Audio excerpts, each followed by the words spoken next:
If you keep asking, am I overreacting? Ask yourself this instead. What does staying in contact cost me?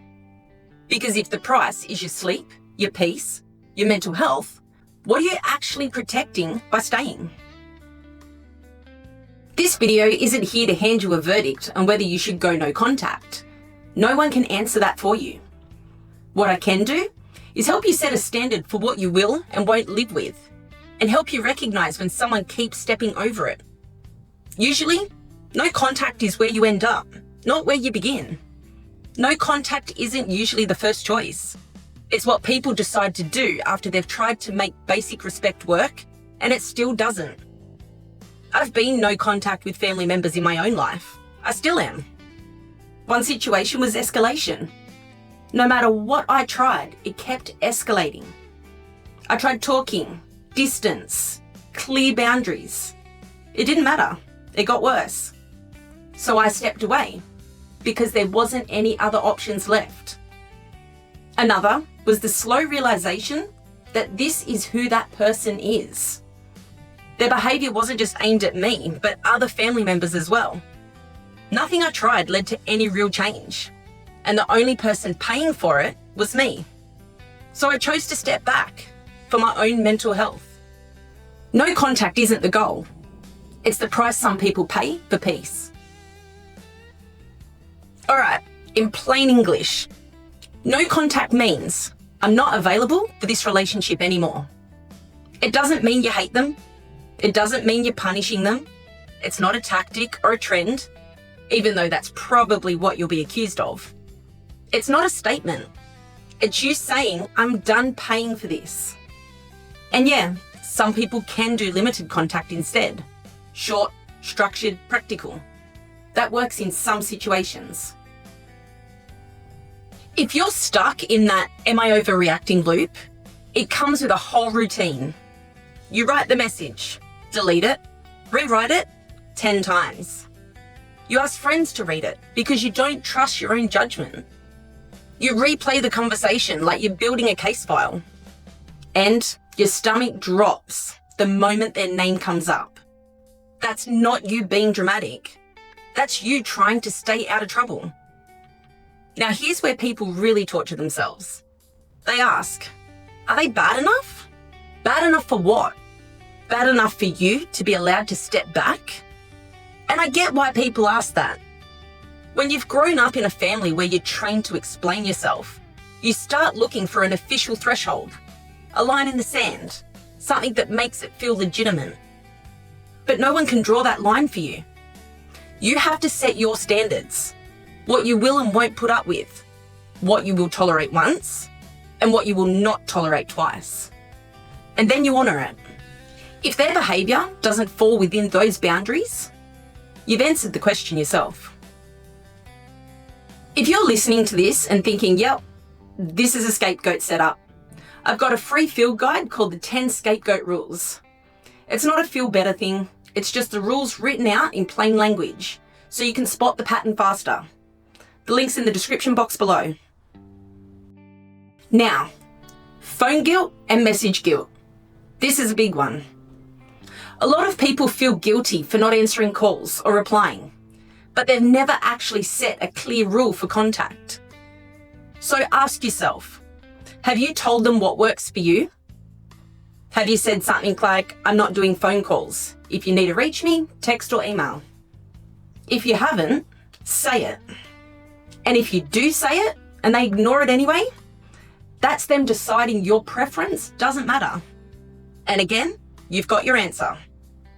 This is also why I keep saying no contact is a process. Most people try simpler steps first. They try reducing contact. They try changing the way contact happens. They try making it more structured. And the outcome tells you what you need to know. Now let's talk about third parties. The people who show up out of nowhere with the, I just want peace, or can't you just talk to them? Yep. Sometimes people do the dirty work. They're sent in to pressure you back into position. But sometimes it's simpler. Sometimes they've been fed a story about you or about the situation, and they genuinely don't have all the information. Either way, it doesn't mean you lower your standards. Continue to honour them. You don't need to convince anyone. You don't need to run a public trial of your own life. You just need to decide what you will and won't tolerate. Keep it short and sharp. I'm not discussing it.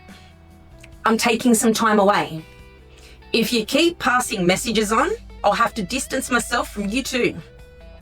And a side note, because this matters, limits aren't only for no contact. Just because limits didn't work with certain people doesn't mean they won't work with others. Some people actually respond when you're clear. Some people don't. That difference matters. Now, the regret fear. A lot of people think no contact is a do or die decision. Like once you do it, it's permanent and you can never change your mind. That's just not true. What's done can be undone. You can return to contact later if you choose. And if you do, you can do it with rules that protect you. But here's the reframe I want you to consider. Instead of only asking, what if I regret stepping away, also ask, if I keep putting up with this behavior, what will I regret later? Because regret works both directions. Now, over-explaining. If you're the person who writes the long messages, the disclaimers, the carefully crafted paragraphs, the 20 screenshots, I want you to hear this clearly. That isn't inherently who you are. It's your coping mechanism. It's something you learned because you had to scramble out of drama, or you had to avoid the blow-up, or you had to prove you weren't lying, or you had to predict the mood and manage it. That was the damage they did. And yes, it's unfair, but it's also true. Undoing that becomes your responsibility now, not because you caused it, but because you're the one living with the consequences. So here's the decision filter, quick and real. When you try to set a boundary, do they respect you and actually take it on board? Or do they go on the attack? After you've spoken to them, do you feel mostly fine? Or are you a nervous wreck for the rest of the day?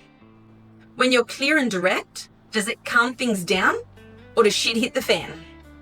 If you're staying, is it because you can see genuine change in their behavior? Or just because you feel guilty? And if nothing changes, and it's still exactly like this in say 5 years' time, what does that cost you? If those questions made your stomach drop, that's your answer. If you want to get this out of your head and onto paper, I made the Scapegoat System Map Workbook. It's a step-by-step map that helps you lay out the roles, the power, where the blame went, and what it's cost you.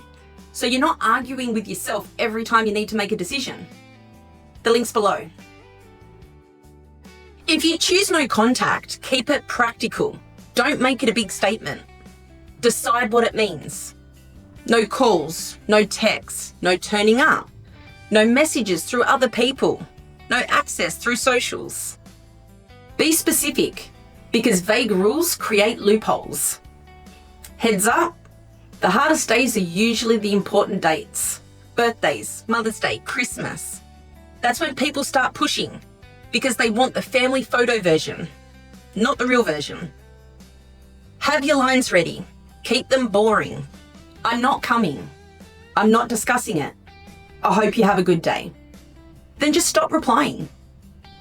And one serious note, if there's any risk of threats, stalking, violence, or them showing up at your house or work, don't do it alone.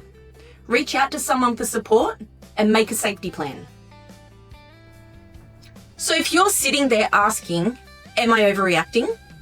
Bring it back to the only question that doesn't lie. What does staying in contact cost me? Because if the price is your sleep, your peace, your mental health, what are you actually protecting by staying?